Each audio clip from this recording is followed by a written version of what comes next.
Friends, क्या हाल है।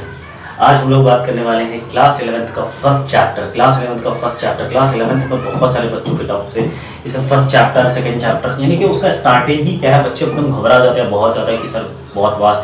कुछ भी नहीं है। क्लास 11th-12th में क्या है, एक्चुअली आपको फिजिक्स और केमिस्ट्री, खास करके मैं फिजिक्स पढ़ाने वाला हूँ, तो फिजिक्स और केमिस्ट्री की बात, अगर मैं फिजिक्स की बात करूँगा मैं, तो बहुत ही ऊपर से फिजिक्स को पढ़ाया गया। फिजिक्स को बिल्कुल डीपली नहीं पढ़ाया गया, इसलिए बिल्कुल टेंशन बिल्कुल साइड में रख करके पढ़ाई करनी है आपको 11th क्लास को, बिकॉज आपने 11th क्लास अगर पढ़ ली तो 11th के बेस पे ही सारे क्लासेस, यानी कि 11th और 12th आपका होने वाला है। अगर आपने 11th क्लास से नहीं पढ़ा, आपका कुछ भी नहीं होने वाला है, ठीक है।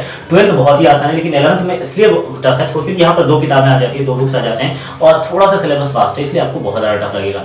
नो प्रॉब्लम, अगर मैं यहाँ हूँ, आप फिजिक्स पढ़ रहे हो ध्यान से, तो इसमें आपको कोई प्रॉब्लम नहीं आने वाली है अगर आप एक एक वीडियोस मेरे ध्यान से देखते हो तो। आज हम बात करने वाले हैं फर्स्ट चैप्टर, यानी कि फिजिक्स में फर्स्ट चैप्टर जो है उसका नाम है फिजिकल वर्ल्ड। क्या है? Physical world. फर्स्ट चैप्टर का नाम है फिजिकल वर्ल्ड, राइट। हम लोग बात करें व्हाट इज फिजिक्स। फिजिक्स क्या है, राइट। भाई देखो, फिजिक्स हमारे डेली लाइफ में हमारे चारों तरफ फिजिक्स है, यू नो।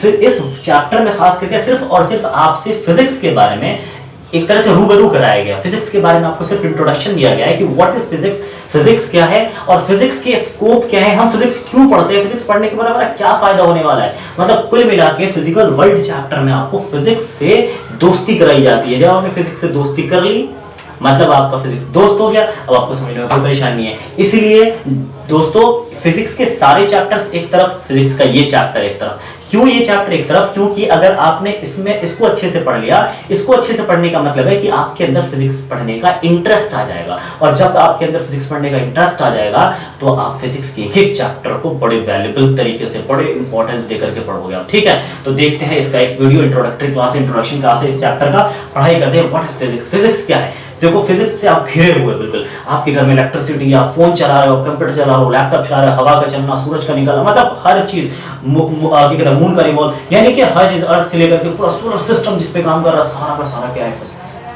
सब फिजिक्स, राइट। तो जनरली इसीलिए फिजिक्स का पढ़ना बहुत ज्यादा जरूरी है दोस्तों। तो हम बात करते हैं जनरली, बल्ब देख रहे हो, बल्ब चल रहा है, जनरली जो भी आपके आसपास है सब कुछ फिजिक्स है। आप देखो बहुत से। अब फिजिक्स का मतलब एक्चुअली देखा जाए तो फिजिक्स का मतलब है क्या? फिजिक्स का मतलब है दोस्तों नेचर। बहुत ही प्यारा सा मतलब फिजिक्स का। फिजिक्स का मतलब क्या है? नेचर।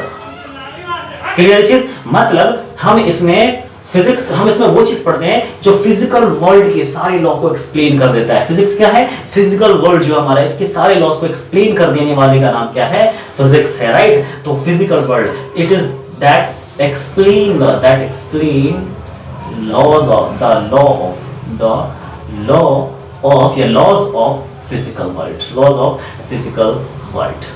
क्लियर चीज दोस्तों? तो फिजिक्स क्या है? जो अच्छा लॉ ऑफ नेचर को, या जो लॉ ऑफ नेचर को डिफाइन कर देता है, लॉ ऑफ नेचर को बता। भाई देखो, एक बात बता दूं मैं आपको, नेचर ऑलरेडी पहले से बना, हम लोगों से पहले, साइंटिस्ट से पहले नेचर। जब साइंटिस्ट से पहले से नेचर है तो नेचर के अंदर सारे लॉज प्रेजेंट है। नेचर के अंदर हर लॉज अब भी है, अभी भी ऐसे लॉज होंगे जो लोगों को ऐसे फिनोमेनन्स हैं इस नेचर में जो लोगों को पता नहीं है। साइंटिस्ट क्या करता है, उस पर सोच करके, उस पर जनरली थिंकिंग करके, उसको निकाल करके तब हमें वो उसका एक उस फिनोमेन का एक लॉज बना करके हमें देते हैं। जनरली साइंटिस्ट हमें एक जरिया है जिस जरिए से हमें क्या पता चलता है, नेचर के अंदर जो फिनोमेनन्स हो रहे हैं वो किस लॉ पर आधारित है, किस लॉ पर बेस्ड है। That laws we get from the scientist, and वो लॉ किसके बारे में? सब के सब नेचर के बारे में, राइट। क्लियर चीज? चलो अब हम बात करेंगे कि इसके अंदर जनरली कोई भी साइंटिस्ट अगर कोई लॉज देता है, पूरा का पूरा नेचर का लॉ कौन देता है? फिजिक्स देता है। जितने भी लॉज दिए हैं साइंटिस्ट ने, सारे लॉज को देने से पहले साइंटिस्ट के मन में 2 बातें होती है। 2 बातों को ध्यान करके वो बनाता है। पहली बात क्या होती है भाई साहब? पहली बात होती है यूनिफिकेशन। पहली बात क्या होती है? यूनिफिकेशन। और दूसरी बात क्या ध्यान में रखता है वो? दूसरी बात रिडक्शनिज्म, ठीक है, रिडक्शनिज्म। दूसरी बात ध्यान में रखता है रिडक्शनिज्म। पहले देख लेते हैं यूनिफिकेशन क्या होता है। यूनिफिकेशन का मतलब है यूनिफाई कर देना, छोटा कर देना। मतलब बहुत सारे फिनोमेनन्स को किसी एक लॉज में, किसी सिंगल लॉज में पढ़ लेना, that is called unification. For example, चलो मैं बात करता हूं, जैसे एप्पल का गिरना, Apple falling, right, Apple falling, right. Swing यानी कि पेंडुलम स्विंग,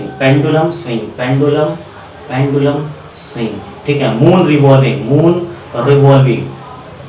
मून रिवॉल्विंग, ये सब जितना है सोलर सिस्टम पूरा, तो ये सब जनरली पता है कौन डील करता है, इन सबको पता है कौन डील करता है, universal law of gravitation, universal law of gravitation, universal law of gravitation.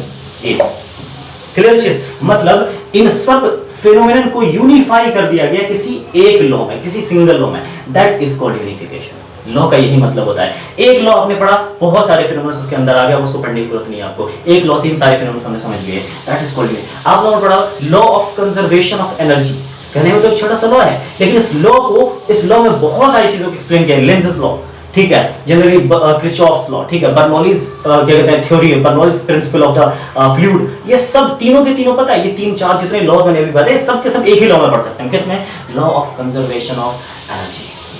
This is called unification. Unification मतलब इस पे आपने सुना होगा कि generally second law of thermodynamics, उसको भी छोड़ो, साइड रखो, आपने स्टीफन हॉकिंस सर का नाम सुना होगा। स्टीफन हॉकिंस सर ने आपको क्या बताया था, उन्होंने एक लॉ दिया था, एक प्रिंसिपल दिया था, प्रिंसिपल ऑफ या थ्योरी ऑफ एवरीथिंग, सुना होगा आपने। एक ही थ्योरी में उन्होंने पूरे वर्ल्ड को, पूरे फिनोमेनन्स को, पूरे नेचर को उन्होंने यूनिफाई कर दिया एक लॉ में, एक थ्योरी में, that theory is called theory of everything. बहुत उन्होंने उसमें बहुत ज्यादा काम कर लिया था जनरली, लेकिन ऐसा माना जाता है कि जो हमारा सेकंड लॉ ऑफ थर्मोडायनेमिक्स है वही उसको एक्सप्लेन करता है, थ्योरी ऑफ एवरीथिंग को, ठीक है। तो मतलब कुल मिला के बात ये है कि जो हमारे वो थे स्टीफन हॉकिंस सर थे, उन्होंने भी इस पर बहुत सारा काम किया, उन्होंने बहुत सारी चीजों को यूनिफाई कर दिया एक ही चीज में, एक ही डायरेक्शन में, दैट इज कॉल्ड यूनिफिकेशन। सो हम बोल सकते हैं ऐसे कि unification is the process, unification एक ऐसा मेथड है, एक ऐसा प्रोसेस है जिसके अंदर बहुत सारे फिनोमेनन्स को we can make the single law, we can explain the different phenomena in the single law, we can explain the different phenomena in a single law, that is called unification। unification एक process का नाम है जिसके अंदर हम बहुत सारे phenomena को सिंगल लॉ में क्या करते हैं, डिफाइन कर देते हैं। समझ में आगे बात, क्लियर चीज आपको। अब हम बात करते हैं जनरली रिडक्शनिज्म। रिडक्शनिज्म क्या होता है, रिडक्शनिज्म एक ऐसा प्रोसेस है, रिडक्शनिज्म एक ऐसा मेथड है जिसके अंदर, रिडक्शनिज्म एक ऐसा मेथड है जिसके अंदर बहुत बड़े-बड़े प्रॉब्लम्स को, बहुत बड़े-बड़े प्रॉब्लम्स को हम स्टेप वाइज क्या करते हैं, सॉल्व करते हैं, स्टेप वाइज क्या करते हैं, सॉल्व करते हैं। फॉर एग्जांपल चलो मैं बात करता हूं, फॉर एग्जांपल कि आपको एक, फॉर एग्जांपल एक बुलेट है, एक बुलेट निकली, ठीक है, गन से जब बुलेट निकली, मान लो एक जाके ब्लॉक्स में जाके घुस गई, ठीक है। अब मैंने आपसे बोला कि बताओ ये जो बुलेट है इस ब्लॉक्स में कितनी डिस्टेंस कवर की। आप क्या करोगे, इसको स्टेप वाइज सॉल्व करोगे। भाई एक बुलेट की जनरली क्या, अब मैंने आपसे बोल दी कि बताओ इसके अंदर काइनेटिक एनर्जी सब कुछ निकाल देगा, उसकी पोटेंशियल एनर्जी कितनी थी, काइनेटिक एनर्जी कितनी थी, ब्लॉक के अंदर कितनी डिस्टेंस चली, टाइम कितना लिया इसने। आप क्या करोगे, इतने सारे प्रॉब्लम्स को आप क्या करोगे, स्टेप वाइज। पहले आप इसकी पोटेंशियल एनर्जी पता करोगे, फिर आप इसकी काइनेटिक एनर्जी, फिर इसकी इनिशियल वेलोसिटी क्या थी, फाइनल वेलोसिटी क्या थी, एंड देन आफ्टर आप टाइम कैलकुलेट करोगे कितनी डिस्टेंस चली, यहां से यहां तक जाने में इसको कितना टाइम लगा। मतलब आप स्टेप वाइज काम करोगे, राइट। क्या करोगे, पहले एक चीज निकाल लिया, फिर दूसरी चीज निकाल लिया, फिर तीसरी चीज, एंड फाइनली हम डेस्टिनेशन पहुंच गए। This is called reductionism. Reductionism method है जिसमें बड़े-बड़े प्रॉब्लम्स को स्टेप वाइज सॉल्व करते हैं। This method is called reductionism. Clear चीज। तो इन दो बातों को ध्यान में रख करके फिजिक्स में जितने भी लॉ दिए जाते हैं वो इन दोनों बात को ही पता, मतलब ध्यान में रख करके दिए जाते हैं। अब हम नेक्स्ट वीडियो में मिलेंगे जनरली इसी चैप्टर के सेकंड टॉपिक यानी कि स्कोप ऑफ फिजिक्स को लेकर के। फिजिक्स की क्या स्कोप है, फिजिक्स कितने पार्ट में बांटा गया है, फिजिक्स में हम क्या क्या पढ़ते हैं, बहुत इंटरेस्टिंग होने वाला है जनरली। इसको जनरली नेक्स्ट वीडियो में प्लीज देखिएगा इसको ध्यान से, और हम बात करेंगे क्लास में इसी का next topic, next video, first video हमारा, इसका नेक्स्ट वीडियो बहुत, इसलिए आपको जो नए हो सब्सक्राइब कर लो, नोटिफिकेशन के लिए बेल आइकन प्रेस कर लो आप, ताकि आपको नोटिफिकेशन फौरन मिल जाए, ठीक है। बहुत ही मजे से पढ़ने वाले फिजिक्स 11th क्लास की। Thank you so much, thanks for watching my video, thank you.